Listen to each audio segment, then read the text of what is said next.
ഒരു തുള്ളി പോലും എണ്ണ ഒഴിക്കാതെ നല്ല ടേസ്റ്റി ആയിട്ടൊരു ബീഫ് ബിരിയാണി ഉണ്ടാക്കിയാലോ. നല്ലൊരു ബീഫ് ദം ബിരിയാണിയാണ് ഉണ്ടാക്കുന്നത്.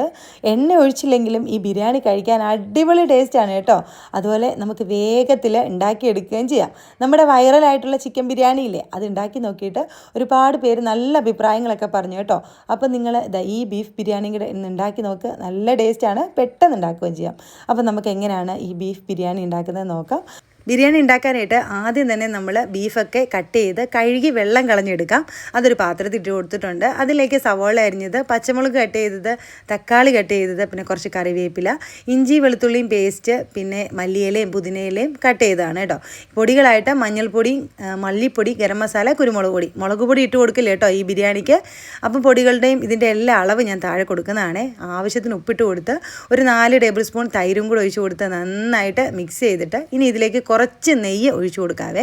പശു നെയ്യാണ്. അപ്പോൾ ഞാൻ ഇവിടെ ഒരുക്കിയെടുത്ത നെയ്യാണ്. ഒരു 1.5 ടേബിൾ സ്പൂൺ ഒഴിച്ചു കൊടുത്ത് നന്നായിട്ട് മിക്സ് ചെയ്തിട്ട് ഒരു അരമണിക്കൂർ ഈ മസാല ഒന്ന് മാറ്റി വയ്ക്കാം. സമയമില്ലെങ്കിൽ നേരെ ഇതുപോലെ കുക്കറിലിട്ട് കൊടുത്തോളൂ. എന്നിട്ട് അടച്ച് വെച്ച് അങ്ങ് വേവിച്ചെടുക്കാം. ബീഫ് വേകുന്ന സമയം കൊണ്ട് നമുക്ക് റൈസ് ഒന്ന് റെഡിയാക്കി എടുക്കാം. ഞാനിവിടെ കൈമ റൈസാണ് എടുത്തിട്ടുള്ളത് കേട്ടോ. റോസ് കൈമ റൈസാണ്. ഈ ബിരിയാണിക്ക് നല്ലത് കൈമ റൈസ് ആയിരിക്കുമേ. ഇനിയിപ്പോൾ അത് നന്നായിട്ട് കഴുകി ഒരു 20 മിനിറ്റ് വെള്ളത്തിൽ സോക്ക് ചെയ്ത് വെക്കാം.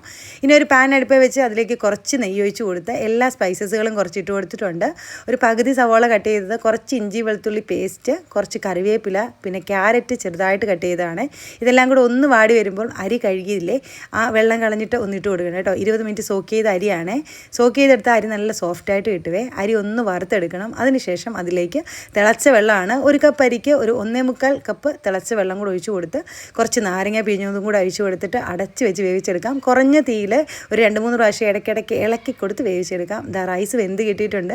ഇനി നമ്മുടെ മസാലയും വെന്ത് കിട്ടിയിട്ടുണ്ട്. അതൊരു പാനിലേക്ക് ഇട്ട് കൊടുത്ത് ചെറുതായിട്ട് വെള്ളമൊക്കെ ഒന്ന് വറ്റിച്ചെടുക്കണം. എന്നിട്ട് അതിലേക്ക് കുറച്ച് മല്ലിയില കട്ട് ചെയ്തതും പുതിനയില കട്ട് ചെയ്തതും കൂടി ഇട്ട് കൊടുക്കാം. ഇനി നമുക്ക് ദം ചെയ്തെടുക്കാം. നമ്മൾ ഈ ഒരു മസാലയുടെ മുകളിലേക്ക് നമ്മൾ വേവിച്ച് വെച്ച ചോറിട്ട് കൊടുക്കുകയാണ്. ഇനി കളറിന് വേണ്ടിയിട്ട് കുറച്ച് പാലിൽ മഞ്ഞൾപ്പൊടി കലക്കി ഒഴിച്ച് കൊടുക്കുന്നുണ്ട്. പിന്നെ കുറച്ച് നെയ്യ് ഒഴിച്ച് കൊടുത്തു. ബീഫിൻ്റെ ആ സ്റ്റോക്ക് കുറച്ച് എടുത്ത് വെക്കണം കേട്ടോ. ഇതുപോലെ മുകളിൽ ഒഴിച്ച് കൊടുക്കാനാണ്. കുറച്ച് മല്ലിയിലും പുതിനയിലും കട്ട് ചെയ്തും കൂടി ഇട്ട് വെച്ച് 20 മിനിറ്റ് ദം ചെയ്തെടുക്കാം. എന്നിട്ട് ഒരു അരമണിക്കൂർ കഴിഞ്ഞ് സെർവ് ചെയ്താൽ മതി കേട്ടോ.